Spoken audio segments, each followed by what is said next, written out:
আপনাকে যদি বলি 81-তে মোট কয়টা সংখ্যা আছে, আপনাকে বলতে হবে সংখ্যা কিন্তু একটি। সংখ্যা কয়টি বলেন তো? সংখ্যা হচ্ছে একটি, সেটার নাম হচ্ছে 81। কিন্তু আপনাকে যদি বলি এখানে অঙ্ক কয়টি, তখন আপনাকে বলতে হবে এখানে অঙ্ক আছে দুইটি। কি অঙ্ক? অঙ্ক দুইটি কি কি? একটা হচ্ছে 8, আরেকটা কি বলেন তো? 1। তাহলে সংখ্যা আর অঙ্কের মধ্যে ডিফারেন্স আপনারা কি বুঝবেন? প্রথমত সংখ্যা এবং অঙ্ক এই দুটোর মধ্যে ডিফারেন্স কি আসলে? সংখ্যা আর অঙ্কের মধ্যে ডিফারেন্স হচ্ছে যে এই যে 81 নিজে একটা সংখ্যা, কিন্তু সংখ্যা তৈরি হয় যেই উপাদান দিয়ে তাকে বলা হয় অঙ্ক। এই 81 সংখ্যাটা কি কি অঙ্ক দিয়ে, মানে কি কি উপাদান দিয়ে তৈরি হয়েছে? একটা হচ্ছে 8 আর একটা হচ্ছে 1। তার মানে 8 আর 1 হচ্ছে অঙ্ক, আর 81 হচ্ছে একটা সংখ্যা। সেই জন্য আমরা এটাকে বলি দুই অঙ্ক বিশিষ্ট একটি সংখ্যা। দুই অঙ্ক বিশিষ্ট একটি সংখ্যা। তাহলে এরকম অঙ্ক কয়টি আছে?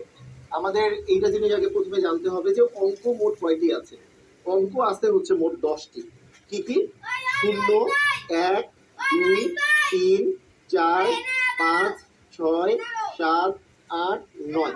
আপনি পৃথিবীতে যত সংখ্যা তৈরি করবেন আপনি দেখবেন এই 10টা অঙ্ক দিয়ে আপনি তৈরি করবেন। হ্যাঁ, 0 থেকে 9 পর্যন্ত, মানে 0, 1, 2, 3, 4, 5, 6, 7, 8, 9। যে কোনো সংখ্যা তৈরি করতে গেলে এই 10টা অঙ্কের আপনার প্রয়োজন হবে। ঠিক আছে? আচ্ছা, এখন আমি যদি বলি যে এই যে শূন্য যে আছে, এই শূন্য, আমরা তো জানি যে শূন্যের কোনো দাম নাই। কোনো সংখ্যার সামনে যদি আপনি শূন্য বসান কোনো দাম থাকবে, কিন্তু পরে শূন্য বসাইলে ওই সংখ্যাটার মান কিন্তু চেঞ্জ হয়ে যায়। সেই জন্য আমরা এই যে শূন্য বাদে যে অঙ্কগুলাকে আছে, এই অঙ্কগুলাকে বলি আমরা সার্থক অঙ্ক। এগুলোকে কি বলি বলেন তো? এগুলোকে বলি আমরা সার্থক অঙ্ক। আর শূন্য হচ্ছে নিরর্থক অঙ্ক। মানে কোনটা সার্থক অঙ্ক না? তাহলে শূন্য সার্থক অঙ্ক না। তাহলে আপনাকে যদি একটা কোশ্চেন করে কেউ, পৃথিবীতে মোট সার্থক অঙ্কের সংখ্যা কয়টি? কয়টি দিবেন? 10টি দিবেন না 9টি দিবেন? অ্যান্সার হবে 9টি। কারণ শূন্য বাদে বাকি যে 9টি আছে সেগুলো হচ্ছে সার্থক অঙ্ক, আর শূন্য হচ্ছে নিরর্থক অঙ্ক। তো আমরা এইখানে আমরা তাহলে বুঝলাম মোট অঙ্কের সংখ্যা 10টি, তার মধ্যে 9টি সার্থক, একটি হচ্ছে নিরর্থক অঙ্ক। আর এইখান থেকে আমাদের আমাদের জিনিসটা চলে আসবে, সেটা কি? স্থানীয় মান। এখন দেখেন, স্থানীয় মান জিনিসটা কিন্তু খুবই ইন্টারেস্টিং। আমি যে 81 সংখ্যাটা লিখেছি, একটু নজর দেন। 81-তে 8 আর 1 আছে। আপনাকে আমি যদি বলি যে 81-তে যে 8 আর 1 আছে, 8 আর 1 যোগ করলে কি 81 আসে? বলে তো 8 আর 1 যোগ করলে কত আসে? 8 আর 1 যোগ করলে কত আসে? 9 আসে। তাহলে 8 আর 1 দিয়ে 81 কিভাবে করে হলো? আপনার মনের মধ্যে কোশ্চেন রাখতে পারেন না যে 8 আর 1 দিয়ে কেন 81 হলো? 8 আর 1 যোগ করলে তো 81 আসে না, 9 আসে। সিস্টেমটা হচ্ছে এরকম, আমরা ছোটবেলায় অনেক সময় পড়তাম যে 8, 10, 1, 81। এটা কি পড়েছেন? 8, 10, 1, 81। এই কথার অর্থ কি আসলে? এই কথার অর্থ, এই যে 8 যে সংখ্যাটা আছে এটা দশক স্থানীয় অঙ্ক। এই দশক স্থানীয় অঙ্ক হলে তার মানটা হবে 10 গুণ। মানে 8-এর মান কিন্তু 8 না, 8-এর 10 গুণ মানে হচ্ছে 80। আর 1 আছে একক স্থানীয় অঙ্ক, 1-এর মান জাস্ট হচ্ছে 1। তাহলে এই 1 আর 80 যদি যোগ করি তাহলে আসবে 81। তার মানে কি হইলো?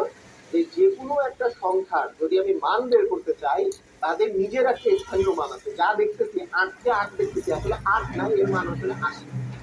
80-র সাথে 1 যোগ করলে হবে 81। তার মানে স্থানীয় মানগুলো আমার জানা দরকার, না হলে আমি সংখ্যাটাই বের করতে পারবো না, তাই না? তো আমরা এইভাবে করে যদি বলি যে এই স্থানীয় মানগুলো আমরা কিভাবে করে বের করি, আমাদের সবার ধারণা আছে, তাই না?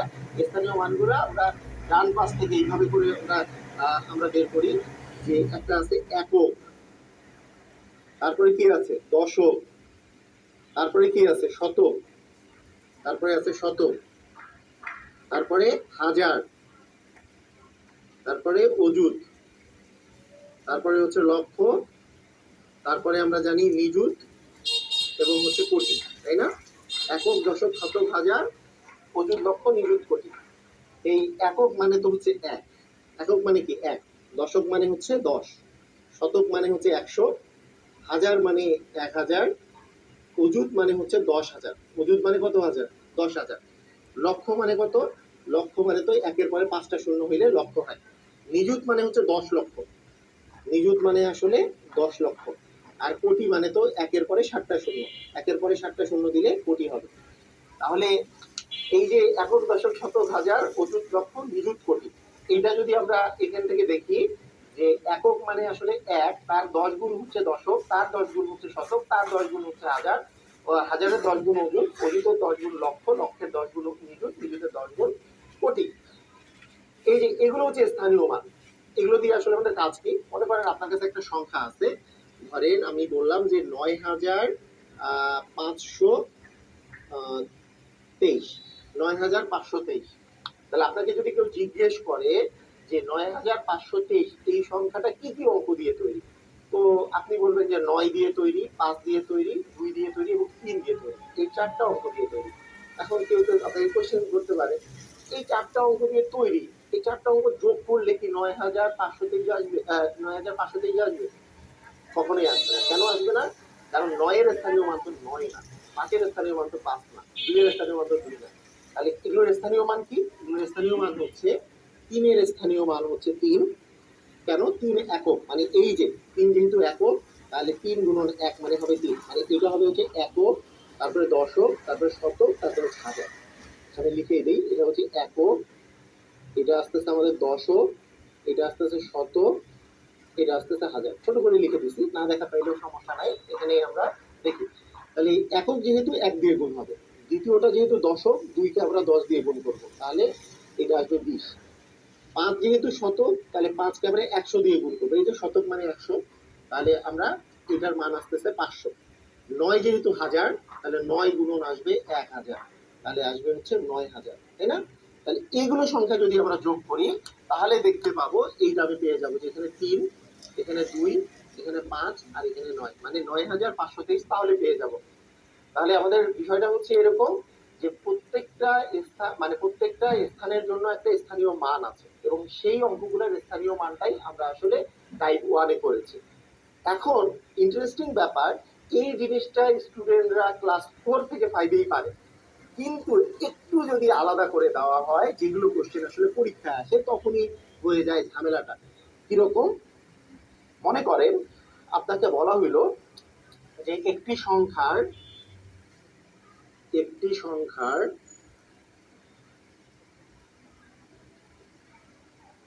একক স্থানীয় অঙ্ক হচ্ছে x এবং দশক স্থানীয় অঙ্ক y। স্থানীয় অঙ্ক হচ্ছে y, হ্যাঁ, একক স্থানীয় অঙ্ক x এবং দশক স্থানীয় অঙ্ক y। সংখ্যাটি কত? দেখেন, তো অনেকে বলবে যে একক স্থানীয় অঙ্ক মানে ডান পাশে বসছে, তার মানে একক স্থানীয় অঙ্ক হচ্ছে x, তার মানে ডান পাশে বসবে, আর দশক স্থানীয় অঙ্ক y বাম পাশে বসাই দিব, সংখ্যাটা হয়ে যাবে। মানে মানুষের চিন্তা ভাবনা এরকম থাকে। দেখেন, যে একক স্থানীয় অঙ্ক মানে আমি যদি একটা এক্সাম্পল নেই, যে একক স্থানীয় অঙ্ক 4 আর দশক স্থানীয় অঙ্ক হচ্ছে মনে করেন 2, তাহলে তো এই সংখ্যাটা কি 2 আগে বসবে 4, তাহলে তো একক স্থানীয় অঙ্ক 4 আর দশক স্থানীয় অঙ্ক 2, তাহলে তো 24 হয়ে গেল। তাহলে যেহেতু এরকম করে আছে, তাহলে এই যে একক স্থানীয় অঙ্ককে ডান পাশে বসাবো, দশক স্থানীয় অঙ্ককে বাম পাশে বসাবো, তাহলে এটাই হবে সংখ্যা। কিন্তু সম্পূর্ণ ভুল। কারণ কি? বীজগণিতের একটা নিয়ম আছে, এইটা মানে কিন্তু 24।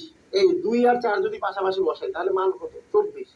কিন্তু y আর x পাশাপাশি বসাইলে এখানে কিন্তু আমি যদি এই যে y এর মান যদি আমরা বলি যে 2 আর x এর মান যদি আমরা বলি 4, তাহলে কিন্তু এটার মান 24 না। কারণ বীজগণিতের নিয়ম কি? এই দুটা পাশাপাশি থাকা মানে এই দুটো গুণ করা, এই দুটো কি করা? গুণ করা। তাহলে আসলে আমি যদি এই দুটো গুণ করি তাহলে তো 8 আসলো। তাহলে কিন্তু এইভাবে করে লেখা যাবে না। কিভাবে লিখতে হবে? তাহলে ওই যে আমাদের যে কনসেপ্টটা আছে, আমাদের কনসেপ্টটা কি আসলে? আমাদের কনসেপ্টটা বলে হচ্ছে এরকম যে আমাদের একক স্থানীয় অঙ্ক যেটা আছে তার মানটা হচ্ছে একক স্থানীয় অঙ্ককে 1 দ্বারা গুণ করবো। এক্স কে আমরা যদি 1 দিয়ে গুণ করি, এক্স কে যদি আমরা 1 দিয়ে গুণ করি তাহলে তো মান হয় এক্স। দশক স্থানীয় অঙ্ক যেটা আছে সেটাকে আমরা 10 দিয়ে গুণ করবো, তাহলে মান হবে কি 10y। তাহলে সংখ্যাটি হবে, অ্যাকচুয়ালি সংখ্যাটি হবে হচ্ছে x প্লাস হচ্ছে 10y। সংখ্যাটা হবে, মানে আমরা একটা এক্সাম্পল ধরতে পারি। হ্যাঁ, একক স্থানীয় অঙ্ক এই যে আমি যে ধরলাম, মনে করেন একক স্থানীয় অঙ্ক 4 আর দশক স্থানীয় অঙ্ক হচ্ছে 2। তাহলে দেখেন, একক স্থানীয় অঙ্ক 4 মানে 4 গুণন 1 মানে কত আসে? 4। দশক স্থানীয় অঙ্ক 2 মানে 2 গুণন 10 মানে কি আসে বলেন তো? 20। তাহলে এই যে গুণ করলে মানে আমাদের এরপরে যোগ করে দিলে কি 24 হয়ে যায় না? এই যে 10x প্লাস y মানে তাহলে 24 হয়ে গেল। তার মানে আমাকে যদি এই 24 করতে হয়, তাহলে কিন্তু আমরা x y এইভাবে করে লিখলে হবে না, বা y x এইভাবে করে লিখলে হবে না। কারণ বীজগণিতে এটা পাশাপাশি থাকা মানে কিন্তু পাশাপাশি থাকা না, এটা কিন্তু গুণ করে লেখা। তাই এইভাবে করে লিখলে কিন্তু হবে না, আমাকে করতে হবে কি x প্লাস 10y। ঠিক আছে? আচ্ছা ঠিক আছে, আমরা আরো একটা এক্সাম্পল দেখি। তাহলে আমাদেরকে করতে হবে কিভাবে করে, যে মানটা আসলে কিভাবে করে নির্ণয় করতে হবে জিনিসটা একটু আমরা দেখি। যদি এখানে একক স্থানীয় অঙ্ক এক্স, দশম স্থানীয় অঙ্ক ওয়াই, এবং তার সাথে আমি যদি বলি যে এর সাথে আরেকটা জিনিস দিয়ে দিলাম, সেটা হচ্ছে শতক স্থানীয় অঙ্ক। শতক স্থানীয় অঙ্ক, শতক স্থানীয় অঙ্ক মনে করেন আমি দিলাম হচ্ছে জেড। তাহলে বলেন তো সংখ্যাটি কত হবে বলেন। তাহলে সংখ্যাটি হবে হচ্ছে আমাদের প্রথমে হচ্ছে একক স্থানীয় অঙ্ক আছে এক্স, তাহলে এক্স গুণন ওয়ান। দশক স্থানীয় অঙ্ক আছে ওয়াই, তাহলে ওয়াই গুণন হচ্ছে 10।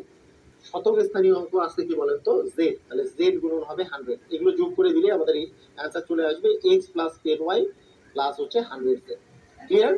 এটাই আসলে আমাদের 1 নাম্বার টাইপে, আমার ম্যাজিক ম্যাথ বইয়ের 1 নাম্বার টাইপে এই জিনিসটা দেওয়া আছে, এবং এই রিলেটেড মানে কোশ্চেন গুলা আপনারা ম্যাজিক ম্যাথ বইয়ে পেয়ে যাবেন, এখান থেকে আপনারা প্র্যাকটিস করে নিতে পারেন।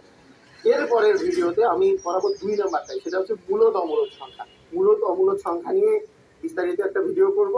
সেইটা এইভাবে করে আমরা ধারাবাহিক ভাবে ম্যাজিক ম্যাথের সবগুলো টাইপ আস্তে আস্তে আমরা সলভ করবো।